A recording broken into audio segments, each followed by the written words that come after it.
Thank you for joining the Resilient Cyber Show. My name is Chris Hughes, and today I'm joined by Dave Cantrell and Matt Nelson from BESPIN, a DoD software factory within the Air Force. Thanks for joining me, gentlemen. Yeah, awesome to be here. Thanks a lot. Yeah, definitely. We've been chatting a good bit, so I know a bit about your backgrounds, obviously, especially Matt. You and I have known each other for quite a while. But for folks that don't know you all and haven't followed your careers or your presence in the community at all, can you start with a little bit of background, perhaps, Dave, on your end? Yeah, sure. So I was a software engineer in the Air Force for many, many years. Eventually retired.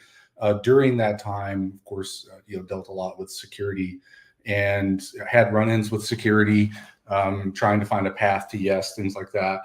And when I was transitioning out of the Air Force, I decided to transition into security more full-time, starting out as a cybersecurity engineer, working on a mobile application as a contractor, and then from there was brought in as part of the original BESPIN stand-up to actually build out the security program as a whole and build out the continuous ATO. So following on that, I worked with our authorizing official to negotiate out the continuous ATO process that we had developed, and then badge flipped from there over into the federal government civil service role, where I continue to do that as the CISO for BESPIN now.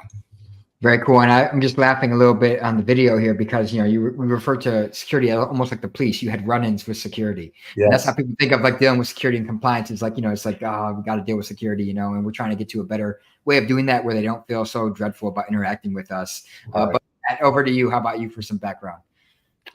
Yeah, so I joined BESPIN as their CTO back in September. So I haven't had a ton of time in the seat, but before that, I was in private industry for 3 years as the COO of Rise 8. And so, Chris, our paths crossed there, and it's awesome to kind of just see you. A huge fan of what you're doing and how you're promoting cybersecurity across the community.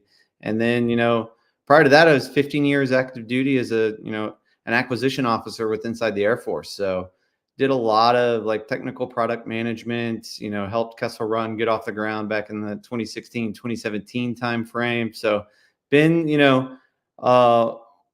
inside of this DevOps space for, the last 8 years or so. Really excited to see where we're going inside of just, software factories and, in this case, inside BESPIN of hey, it's time to take mobile seriously. And that's one of the reasons why I decided to jump ship was because I really see that there's such a massive return on investment if we can get mobile right for great power competition, agile combat employment, and all of those pieces. Because, I would argue that I'd say maybe less than 20% of the DoD force even has the ability to do table stakes of things on a mobile device, like check your email, check your calendar, do anything like that. So now's the time to really redefine what it means for the smartphone to be a critical weapon of war versus just, a dumb terminal on the back end type of thing. Yeah, I agree with you all. I think you're in a really exciting space, and we've heard a lot about obviously cloud, but now edge computing and forward deployed forces with mobile devices. We've seen a little bit of that play with a bit of that at play with conflicts like Ukraine and Russia, for example. Mobile phones have been no stranger to the conversation there in terms of being part of the battlefield. But for folks that aren't from our ecosystem, don't operate in the Department of Defense, if you had to, kind of just give a summary of what exactly is a software factory before we dive into the nuances of BESPIN and what you all are up to, people are probably don't even know. Some of them don't even know what a software factory means. What do we mean when we say that term? And I think everybody has their own definition. I don't think anybody's really landed on hey, this is the single definition. But in my opinion, it's, you have the ability to build and continuously deliver your software into production. So it has to be that entire customer journey of, taking in what the requirements are on the front end, building software that, meets an authority to operate in a modern way using modern pipelines and tooling and bringing security to the left and pushing all of that inside of that, risk management framework process. And then being able to deliver that capability into the hands of the warfighter so you can get that feedback. That's a software factory. I know there's been a lot of terms thrown out there hey, there's the Air Force now has 26 software factories. But if you don't meet that definition, in my mind, you're either a software factory or application development team. And really how can we further mature what a software factory does and really define that for the community. So there's not a lot of confusion in that loaded term. I think you can say that a lot of inside of the DoD now, software factory becomes either a double-edged sword. People either love it or like, this is just another innovation, good idea type of thing. So yeah, Yeah, I think that's a good way to go ahead, Dave. I was going to say that a key part of that too is compressing that authorization cycle for software. So for any folks who aren't familiar with the federal DoD process, there's an extremely cumbersome process based around the NIST risk management framework, like Matt mentioned, that places the approval to deploy software in the hands of a few very senior personnel, and they are designated with the authority to actually approve and accept risk. And so that becomes a major part of the bottleneck. That plus the acquisitions process, which was very, very waterfall, old school. The DoD has come a long way on changing the acquisitions process, in large part thanks to the efforts of Kessel Run and other software factories. And the authorization process is the other piece. So we establish mechanisms to allow software to quickly get to production through a much more agile software approval and authorization process. Yeah, I think you guys I like where you're going with that. There's no definitive definition per se. There's reference architectures and so on. But, essentially, we've heard a lot about agile software development, iterative, software delivery to production and so on. And a software factory is kind of that facilitator of allowing people process technology to be used to do that at scale across the department, for example. So BESPIN, what exactly is BESPIN? For folks that don't know much about BESPIN in the software factory ecosystem, whichever of you or both of you want to tackle that, tell us a little bit about BESPIN and what, makes you different than some of the other software factories and your focus of your mission and so on. Matt, you want to take this? Yeah, sure, I can take it. So with the whole groundswell of software factories really coming to like peak fever back in like 2018 2019 timeframe, BESPIN got stood up to be the mobile software factory, the mobile center of excellence. And what we did then is hey, we quickly realized that to be able to get mobile capabilities out to the warfighter, first, you got to establish a continuous authority to operate pipeline, powered by really great, continuous scanning, continuous development tooling. And that's what we did back in 2019 to get that, process. Right now we are the only software factory that has a continuous authority to operate for mobile applications. And what makes that unique is, we have enterprise certificates, both at the Apple level and at the Android level, for us to be able to own that chain of custody of pushing software into those, production environments without having to go to a third-party reviewer, either through the Google Play Store or through, the Apple Store. And that's, we're the only one inside the DoD that has that for iOS. They're a little bit more like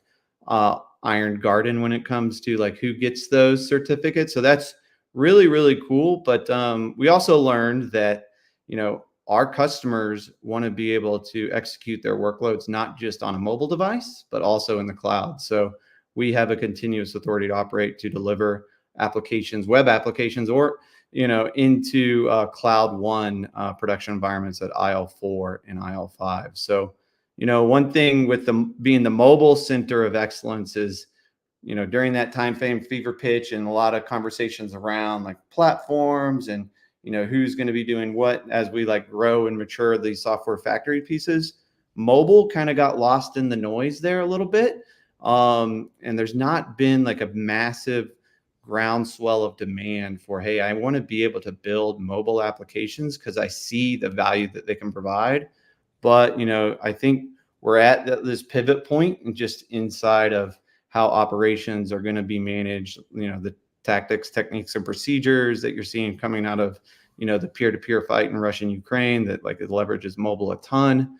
We're starting to really double down inside BESPIN on what it means to be the mobile center of excellence and really push that thread for being able to support, not just, people that need to, get, email and calendar access on basically like a Nipper VM on your mobile device, but also be able to push mobile native applications that can support the fight. So that's what I'm super excited about. Yeah, I think that mobile aspect is obviously the key differentiating factor that you kind of emphasize there. And, we talked a lot about the military aspect and the cyber warfare aspect of mobile, but there's also something to be said about the workforce, right? Many of the people that are coming into the workforce within the DoD right now are used to using these kind of technologies, these kind of form factors of mobile technology for doing a lot of different things. And we heard a lot about fix our computers and the frustration there. I can imagine that there's a lot of frustration of, yeah, I just want to be able to use my mobile device to, coordinate my move from one duty station to the next, or do a lot of things like that we just take for granted in the commercial space. And you talked about cloud, right? We've spent a lot of time now navigating in the Department of Defense, like cloud. We've had the, obviously FedRAMP, FedRAMP Plus, DoD SRG, and the impact levels, and we kind of matured our way through cloud. But mobile is a little bit different, a little bit more new in that context. What is the state of mobile security when we look at the Department of Defense right now? Yeah, Matt has a really great statement he makes. It's like, back in the day, cloud was a new thing, right? Nobody really wanted to touch it because nobody understood it. And so we're in that space now with mobile, right? We're kind of in that mode where we were 10, 12 years ago, where a lot of the cyber teams and PMOs, they simply don't understand the concept of mobile technology. A fundamental limitation is they view it as kind of just another, client GUI front end. And so they end up building, frankly, sometimes not optimal interfaces and user experiences. And so, BESPIN tries to move the needle, not just on the technology and the security, but also on the user experience part. And we have this concept of impact levels in the cloud, but we don't really have a corresponding concept on devices. And so we're looking to work on building out this concept of what are various impact levels that you can define on the device, where you can establish a minimum level of security, because that's all an impact level is, right? It is a statement about the minimum level of security that a particular cloud environment is capable of supporting. And so when you understand that definition and that concept is pretty easy to move, at least conceptually, over to devices. And right now, and I think Matt agrees with this, is right now it's, we refer to it as like the Wild West. And you have this situation where you have a plethora of devices out there without any real way to bin and group them together into meaningful categories so that you can better establish policy around how to manage those devices. Right now, the DoD just says, well, it must be a NIAP approved device. Okay, great. But what type of information, what level of information can be processed by that device? Well, they say up to CUI, but then there's a completely different scheme for approving and accrediting the mobile app to go on that device, right? There's a different set of standards. So it creates this kind of fractured ecosystem that we try to put our hands around, and we try to look at it from the standpoint of how can we adjust policy, right? At the DoD and Air Force level, how can we influence those policy decisions? But also, how can we better establish frameworks and models for defining acceptable levels of security on devices and establishing those delivery pathways? And the real challenge with that is that there's a wide variety of missions out there. And what is considered acceptable security for someone who needs to check their email is not necessarily considered acceptable security for someone who is using their mobile device to coordinate drones and strikes, right? And in addition, even that user who is checking their email, one user may be checking their email to, just do routine day-to-day stuff. Another one may be checking their email to receive updated operational coordination plans for a combat op, right? So those are still in and of themselves two very different levels of capability. And a lot of times people kind of pigeonhole it into, oh, it's just email. But as we know, the war runs on Microsoft Office, right, is the joke. So that simple tool is carrying a lot of power behind it. So we have to look at those pieces as well. There's a lot of complexity there. Yeah, it seems like there's a lot of nuance between now and the use case of the device and, the use case for what they're doing with it, but the data that's being used and under what context. And it's a lot of, complexity and nuance to kind of navigate. And from a policy perspective, you don't want to be too prescriptive to where it's too rigid and can't be navigated by people in the field that are using these for various purposes. But at the same time, if you have a lack of governance and a lack of structure, it can be used in ways that has a lot of risk associated with it, which can be a challenge as well. Anything to add on your end, Matt, in terms of the state of mobile security?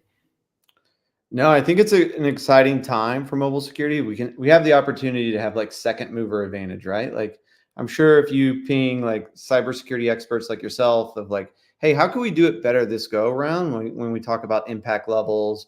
Are they too restrictive? What could be more of an optionality kind of approach to ensuring that like you meet the intent of delivering secure software that, you know, your end users trust, but not have to do it in such a constrained way that like you're putting, you know, all your kind of just mission profiles into like 3 different pegs. So that's kind of like how I'm trying to kind of navigate this and really understand of like what would be the best way to do it. Because at the end of the day, when you're talking about mobile DevOps, like the ops piece there is the devices, right? You don't get to inherit, you know, cloud cybersecurity controls inside of your tech stack. You know, your biggest piece of your tech stack is the mobile device itself. And like you're inheriting a lot of the controls that are coming from like the iOS operating system, or maybe like the mobile device manager that you're deploying out to, or how can you, you know, have a hybrid deployment model where you can push capabilities out to, you know, a commercial app store, but then have, you know, a more lockdown secured approach for applications, very similar application that needs to go in an MDM. And like the tactical assault kit and the team around that like has really like done a great job of kind of,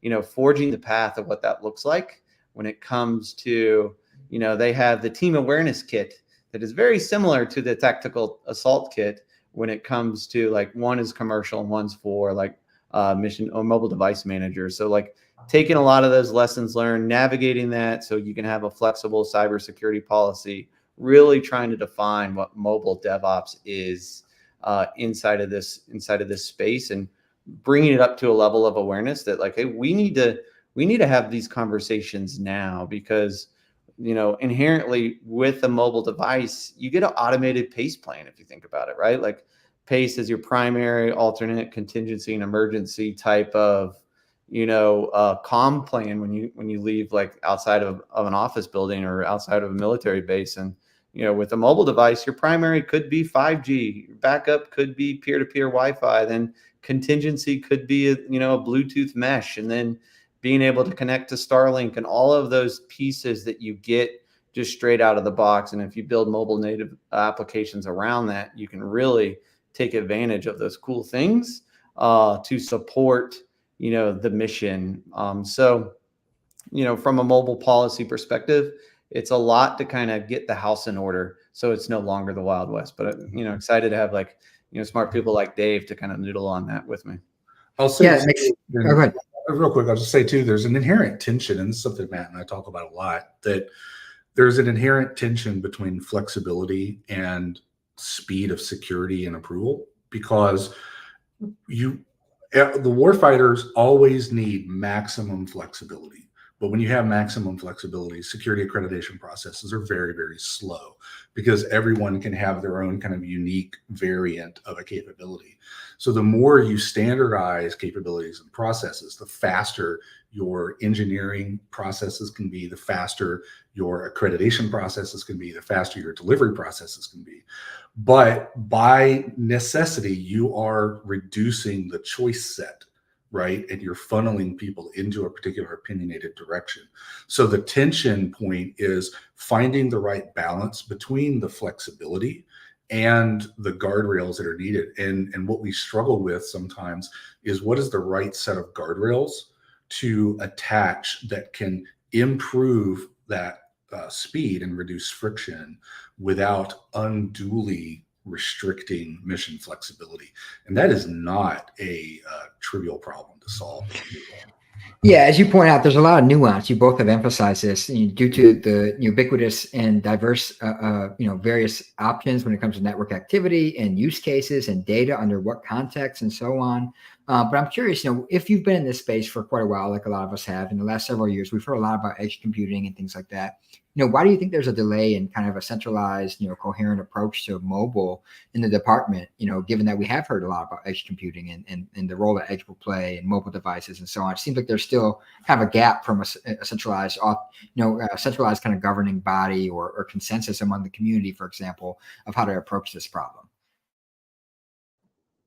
Yeah, and my opinion is like we've just kind of neglected mobile as like a critical capability that, you know, can really enhance our warfighting functionality. And I think we have neglected it because of the fears around it, right? Like this is not only a supercomputer in your pocket, but it also has a bunch of different sensors, right? It has the ability to video and audio capture and like all of that. And not, I mean, your laptop has that capability today, but there's no one that's like really, you know, kind of fearful around, you know, that the laptop capability compared to the mobile device when it comes to just like the fears around like audio capture, video capture, like location tracking on your device or anything like that. And you hear all these horror stories around like, well, this people were wearing smartwatches and they like identified a secret base in Africa because, you know, we had poor mobile security and all of those pieces.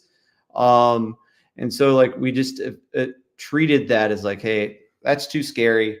I don't want to even like, you know, kind of tackle that at the enterprise level. Let's, you know, maintain security through what we can control. And what we can control right now is, you know, these STIG devices or these, you know, standard desktop configuration, you know, laptops, but we're barely trying to like keep our arms around that and then saying like, hey, there's this other whole entire ecosystem that has 6 billion devices out there in the world. What about those? And like, that's hard and scary and I'm not ready to manage it. So until we like make an intentional direction at senior leader level that like this needs to be something that has high focus on, we're gonna, you know, just always kind of treat it as a secondary, you know, support function versus like the ability to be like the next generation communication device.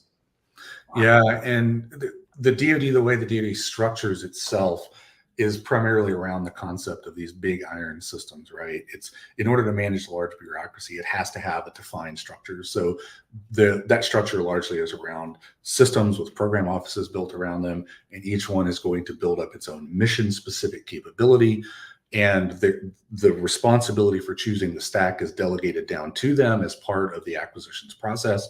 So you end up with all of these variant technologies and capabilities and processes out there, which actually in some ways is a benefit because it avoids having single points of failure, right?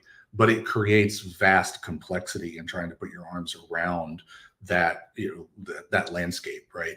And so it's trying to steer the Titanic with a paddle in a sense, right? When we talk about DoD policy, it tends to be reactive, and it's not their fault, right? There's a lot of overwhelm, exactly as Matt said.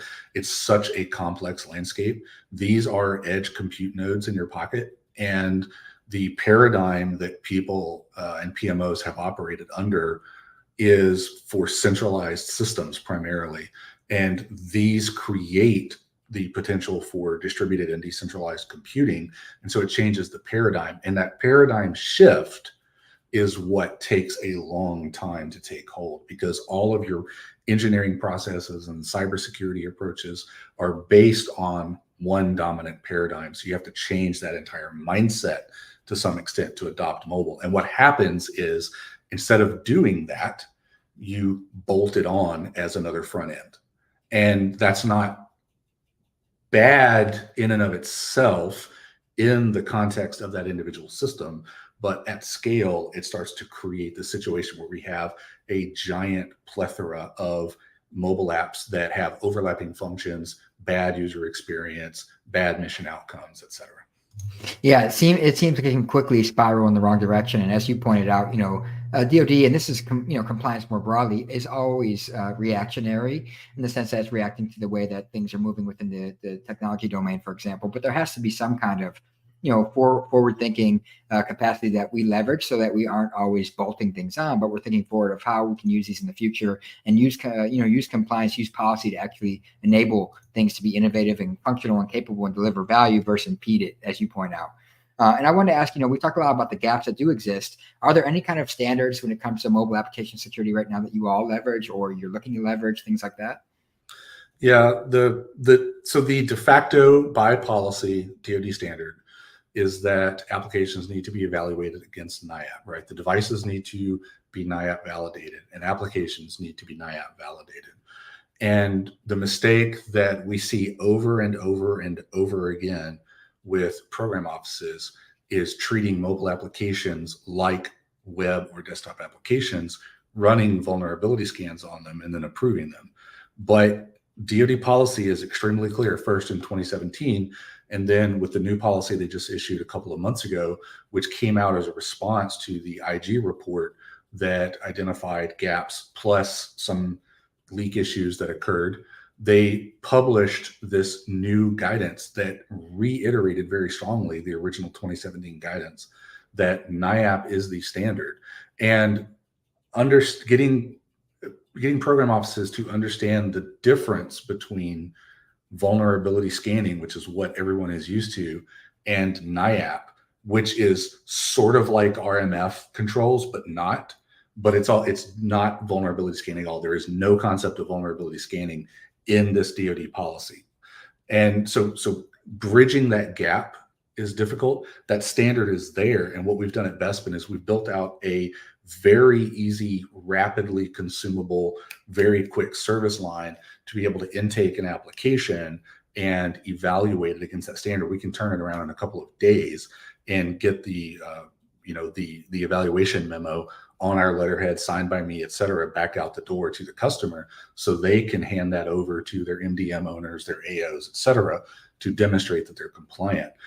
However, that standard is designed for the NIAP program was designed for things like routers, switches, et cetera.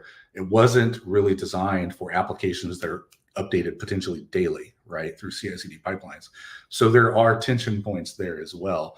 It's not a bad standard, but it is something very different that these offices need to understand. And that's why we stood up a service line like that. Now, we do go a lot further than that, though, with the certification capabilities that we have. We have the full CI/CD pipeline with a whole battery of scans and a very thorough assessment and certification process. But we can do both of those, right? We can provide a very strong seal of approval, or we can provide, here's what meets the bare minimum standard, right? And we can do either or both of those for customers as they come in, because we're trying to meet programs where they are. We're trying to move the needle by providing the high level certification. But we also want to meet those program officers where they are today, where they have a small team that is building an app. And then under their current paradigm, I have a piece of software. Now I need to find somebody to certify it. And we want to move them away from that, but we do want to meet them where they are. Yeah, you point out, NIAP, for example, for folks not familiar with it, I'll drop the link in the chat, but it's called the National Information Assurance Partnership. And it deals with common criteria. There's product compliant lists, there's protection profiles for different use cases and devices and so on. But as you point out, it's a program that was built in a different time for a different operating model and different, paradigm than what we see currently when we look at cloud computing, edge computing, mobile devices, and so on. So it doesn't necessarily fit perfectly. So I'm sure folks are wondering, and you talked about this a little bit, but what are you guys using in terms of tools and methodologies and practices to actually secure some of the mobile apps, when it comes to CI/CD pipelines or certain tools or, scans and so on? If you can elaborate, I'm sure the folks would love to learn a little bit about that. Yeah, I'll speak in general about the technical capabilities, but Matt can go into more detail on some of the practice pieces. But we have a CI/CD pipeline capability. It's fully integrated. It's inside an impact level 5 environment. So all the source code and all of the security scans are fully resident inside that military, IL5 NSS rated cloud environment. So customers can come in and get access to our tool chain. They can put their code through this battery of scans. We have overlapping scanners that look for code weaknesses, CWEs, that the developers are introducing themselves where they're writing code and making flaws. We have overlapping scanners that look for vulnerabilities in third-party projects. We have tooling that evaluates containers. We have tooling that evaluates mobile applications. That we have tooling that automates a large portion of NIAP evaluation. We have tooling that performs dynamic analysis of mobile applications on a device farm. And we also have an automated pen testing capability for cloud applications as well. So we can run pen tests, for example, nightly. And all of that feeds back into the centralized tool chain. And we can apply pass-fail gates for each tool So for example, you come in and you onboard to this tool chain, we give you a series of security controls for your application to implement. We have an independent AppSec team whose job is to handhold you through the process of clearing those gates and assess your completion of those security controls. And then as you go through that process and start clearing those gates, you reach the point of assessment, and we assess your application for risk, whether it's a cloud app or a mobile app. And once we have performed that independent assessment, then we certify the application, and then I or my team contacts our pipeline team to tell them, yes, they can alleviate the block.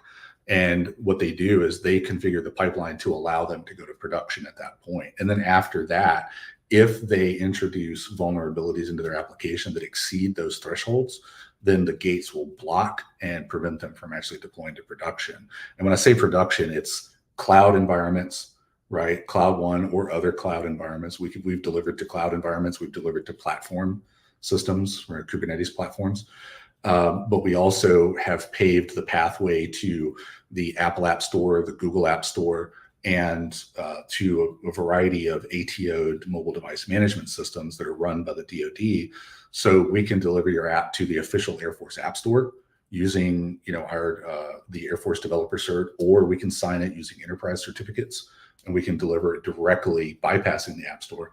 We can deliver directly to MDMs if there's, particularly sensitive app requirements. Matt can go in more detail on the actual practices on the DevSecOps side. Yeah, real quick, Matt, before you jump in there, I did like a couple of things you pointed out. Obviously, you have the robust pipeline with the diversity of tools and the ability to kind of distribute to diversified marketplaces and endpoints and so on. But you also called out what's called CWE for folks not familiar. That's common weaknesses and enumerations. And the reason I want to highlight that is we hear a lot about secure by design systems and so on. And you can get down the rabbit hole of just chasing vulnerabilities, CVEs, for example. But if you get to the CWEs, you can actually address systemic, root vulnerability issues that are pervasive and repeatable and drive down security tech debt. So I'd like to hear that. And then Matt, go ahead. I'll kick it over to you. Yeah, and to kind of hit on what Dave's been talking about is we kind of view that NIAP scan, which is the policy of that's how you get an approved application. But we have to take it a step further, right? The dynamic scanning capability that we have is actually going out and looking against the mobile OWASP top 10. So if you're hyper concerned around man in the middle attacks or insufficient binary protections, because when you put your app on a mobile device, you're exposing that source code to the world. So you want to make sure you have binary protections. You want to make sure you have smart approaches for authentication and authorization. And we've partnered with Mobile Connect, and we have our own Access Connect with Keycloak to really just help developer teams be able to have a solid ICAM capability. But then on the DevOps side, right, after we do all of these great tools and put it through this pipeline, it doesn't really, matter unless you can get it into the hands of the warfighter that needs that capability. And that's where we have this amazing relationship with Boxcar, which is, out at Offutt Air Force Base that, has a mobile device management capability. And they're a, military organization in the Air Force that has 60,000 devices. And we automatically deploy those applications into a managed MDM, because policy states right now, if your app is touching CUI, it can't go onto the App Store. You need it to be on a mobile device managed capability. So that really restricts, when it comes to pushing, a lot of apps just into the App Store, they have to go into this MDM capability. And we've been able to prove that we can, do live app updates very similar to a web app, over the air in 30 minutes or less, just using our relationship with Boxcar and pushing all of that out. So I think that is the thing that we have to really push on when it comes to how we're going to deliver with inside policy, right? Until we have the assurances and everyone's comfortable with other ways that we can protect our data that is interfacing with an application that could be potentially on a commercial app store. Until we have approved and authorized ways to do that, you're going to have to leverage a mobile device manager, and rightfully so, right? there might be missions where you want to make sure that like you can take advantage of what an MDM can give you. And like, for those that don't know, like an MDM gives you a lot of really great features when it comes to like remote wipe, OS update management. Like if you haven't updated from iOS 16 to 17, you're probably in a bad state already. And like the security management and asset management of like who's actually on your network and doing the multi-tenancy of like, this is the MDM for logistics organization X, but here's another MDM for the security forces organization X, and there might be different sets of policies that you have to go through. So making sure that like on the IT ops side, which in our case, compute and store is the device, we have to be really tightly coupled with an amazing multi-device or mobile device manager, and that's with our relationship with Boxcar. So really pushing the needle where I would like to see security policy going is like, how can we get applications that touch CUI out into the commercial app store, make it frictionless for the end user to be able to access a DoD approved application. Because in my mind, like Signal is an unapproved app, but it's probably dominating the significant portion of DoD chat inside across like Army, Air Force, Navy, and Marines, right? And even though it's like an unimproved app for CUI, people are using it potentially for that because it's frictionless. And if we don't like take investments in making sure that we can provide it frictionless end user experience with applications that we trust on devices that we trust and invest in like solid BYOD approaches and all of that, then we're not going to get off the runway when it comes to mobile. So that's the landscape that we're operating in right now. Yeah, and the mission finds a way, right? I mean, Matt's exactly right about that. When people are doing ops, they're going to do what they need to do to get the mission done, right? So we have this really great slide that one of our actually pipeline lead put together. The complexity that we deal with in this space, Matt was talking about MDMs and app stores. So you can deliver an app to the app store, and you can deliver an app to the MDM. And in order to process CUI, the app has to be downloaded from the MDM, right? You can have the same app in two places, but you can only get the MDM controlled version because it has to run in that isolated sandbox. You can't just take your personal device and go download, Microsoft Outlook, for example, just to use a generic example. You can't go download Microsoft Outlook off of the App Store and use that to connect to, the .mil Exchange service. So notwithstanding the fact that you need to have CAT capability on that device, right? But that capability is supposed to be loaded into for CUI, right? For non-CUI, okay, maybe, but for CUI processing, for mission capabilities, the policy is that is supposed to be through an actual pre-approved accredited MDM. And the problem we see then is not only how do we develop securely, how do we ensure that we're meeting a standard, right? Because customers don't know what standard they have to meet, and then they don't have necessarily the expertise to build the tooling and the accreditation capability, right? But then how do we actually get the app to the App Store or to the MDM? And if you are a single PMO and you are trying to solve that problem yourself, you are solving the same problem as every other organization, every other PMO or innovation team, and you're all trying to independently solve that problem and pave that pathway, but you're doing it one at a time and kind of, groping around to feel through the process. And what we've done at BESPIN is established paved paths to those endpoints, right? To those target destinations, but we have to do it at scale. So we're not doing it for an app for a mission. We have to support a wide variety of missions, a wide variety of applications with a wide variety of tech stacks and a wide variety of data and security requirements going to a wide variety of target environments in a variety of pathways, right? Because some MDMs can pull from an app store and take an app from unmanaged to managed, right? Some will not do that, and they only want that direct API connection, right? So it gets extremely tangled when you have that. And back to the example I was using about CAC, right? So we have this innovative capability that we built out at BESPIN for, it's called Mobile Connect. And Matt mentioned it earlier. This capability right now, if you want to put a CAC on your mobile device, you have two options. You can either basically burn a CAC certificate, a derived certificate, onto your device from DISA. You can go through a process at DISA to generate a software certificate through a controlled mechanism and load it to your device. And then your device effectively has a CAC certificate attached to it. So your one device has your one CAC, right? So now if you have 50 people who need mobile access, each one needs their own device and each one must have a CAC burned into only their device. Or you can use an external CAC reader, right? So these external dongles and things like that. The problem, so you get the benefit of being able to move the device around between people. They can just swap their card out. But now you drop that device on the flight line and your F-16s are grounded because they're going to just hoover in everything imaginable into their engine, right? So then they have to do FOD walks to clear everything up.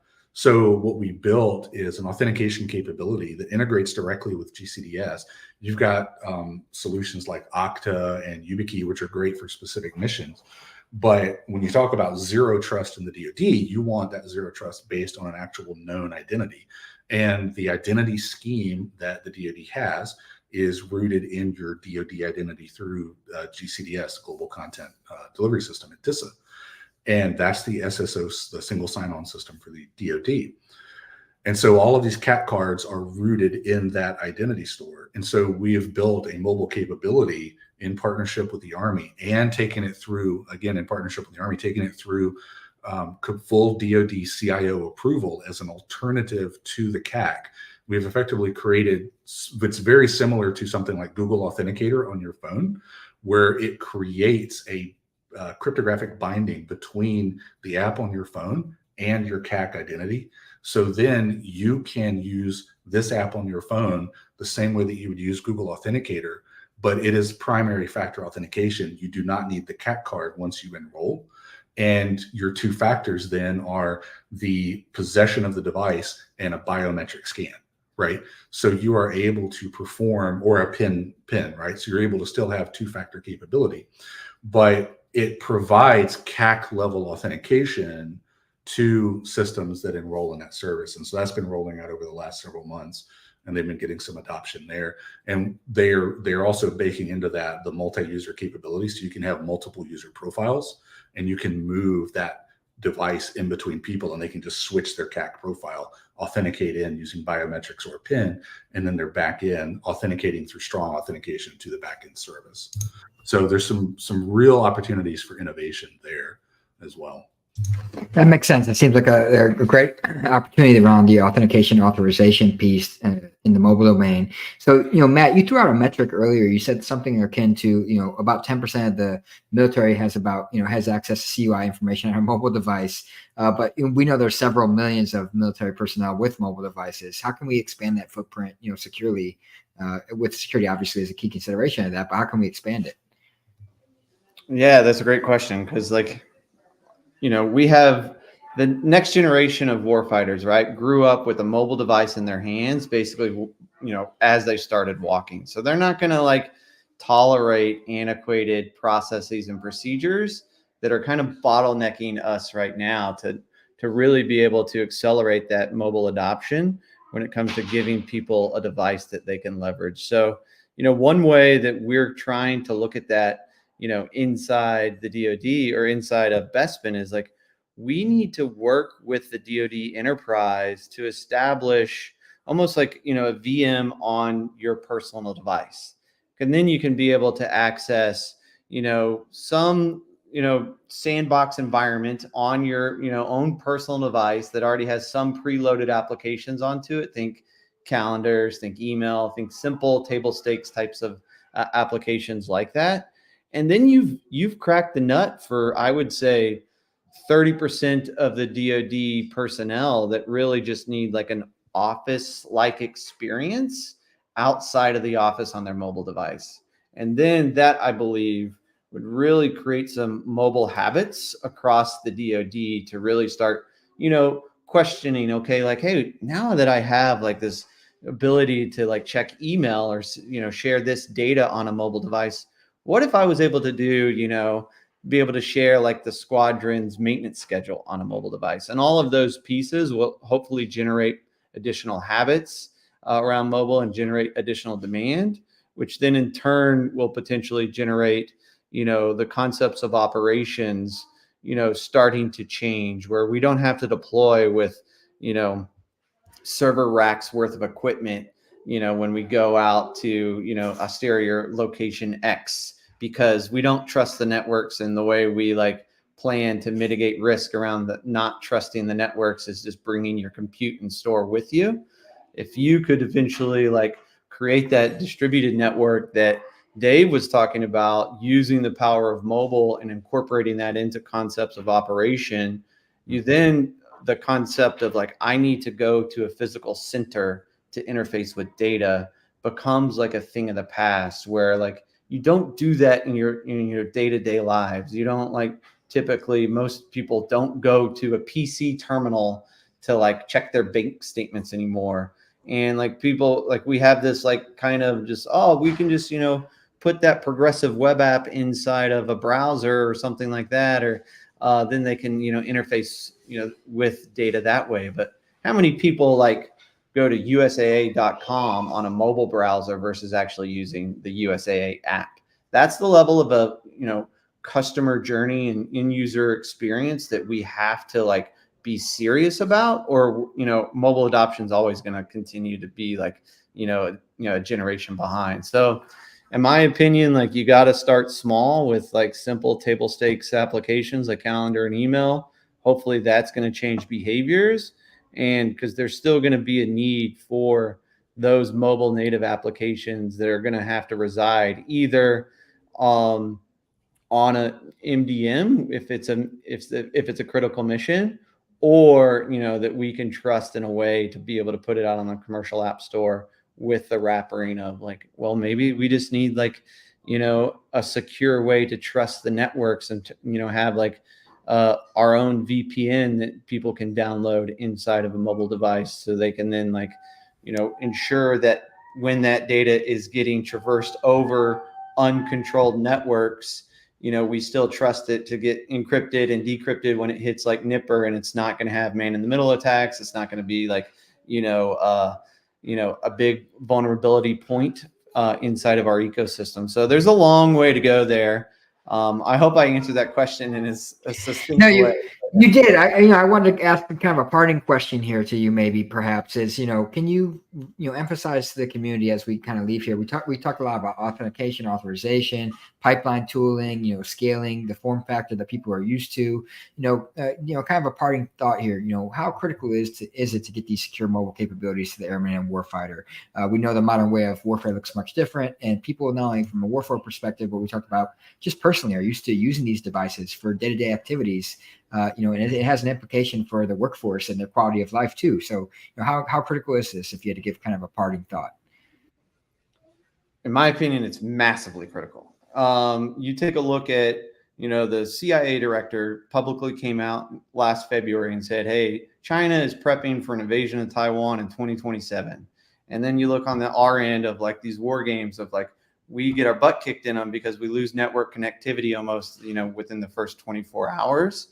And then like you look at agile combat employment, where their concepts of like, within the first 72 hours, main operating bases like AOCs and big logistics centers and all of that are going to be down, either been attacked or cyber attacked or something like that. So if we continue to rely on this legacy infrastructure that is very centralized and data centers and all of that, we're going to still have those bad outcomes in the war games, and we can't have those bad outcomes in the war games in reality. So, that's where mobile can come into play. It's not like the panacea that's going to solve everything, but it's that additional layer that you can provide so you can continue operations inside of the fight. Because like, I'm super proud that the Air Force is really making a conscious effort with the great power competition to push this out and really, think about ways to, be effective in a peer-to-peer fight.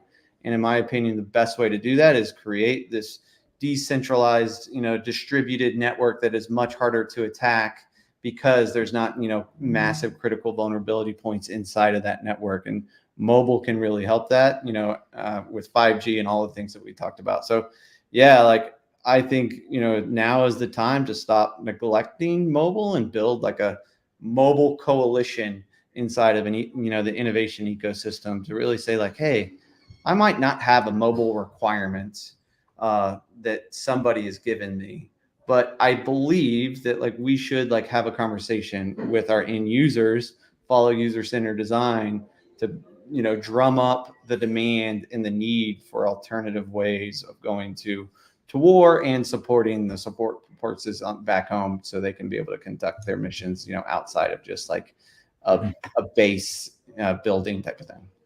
Yeah, and I really want to piggyback on that too, because a lot of times the comments regarding mobile adoption seem to center on, well, people today grew up with a phone in their pocket, and so that's what they're used to. So we have to change everything we do in order to accommodate that paradigm.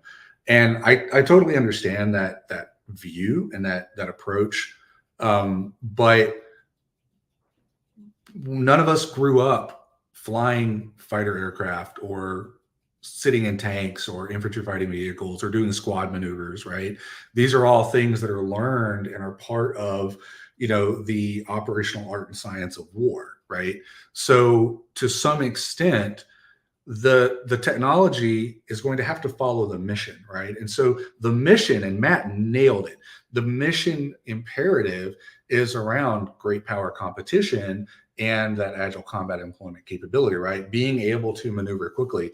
You see it coming out of, even just the open source feedback out of Ukraine, where, and Chris, you mentioned earlier, where a signal appears and then, units are being targeted, right? These mobile devices are giant SIGINT flags, right? They're just saying, hey, come bomb me. So you not only have to work in this environment, there's going to be a contested space, right? And our networks are going to be under attack from day one or even before, because, you've got preparation of the battle space, right? So, but we also have very capable defensive cyber, right? We've got offensive and defensive cyber capabilities, and defensive cyber, in situations like that will be preemptive as well, right? So, but that can only go so far. So we have to assume a contested battle space, and we have to assume that you need to be able to, pop up and appear and operate and then move out or hide in the noise or whatever, right? And so it creates this imperative to embrace, again, going away from this kind of centralized to this decentralized or distributed type approach, where you have these supercomputers in your pocket, right, which are more powerful than supercomputers years ago, and create these capabilities where you can have access to the data you need on the device you need when you need it, and then you can funnel that information back to decision makers very quickly. It's not easy to solve, but it's the space that we are directly operating in right now, and trying to improve that as we can. Yeah, as you point out, it's critical, and it's not an easy problem to solve, but it's one that has to be solved when we look at future type of conflicts, workforce implications, distributed denial of services, in terms of centralized infrastructure and data centers and cloud and so on. So I think you guys really made a rallying call to the community to, get out here, help, weigh in, give your expertise, give your perspective. And for folks that, aren't looking at the video here, that's teambespin.us, teambespin.us. So definitely give it a look. And Matt, and folks tuning in here, thank you so much for tuning in. We appreciate it. Thank you. Awesome. Thanks a lot, man. Enjoyed it.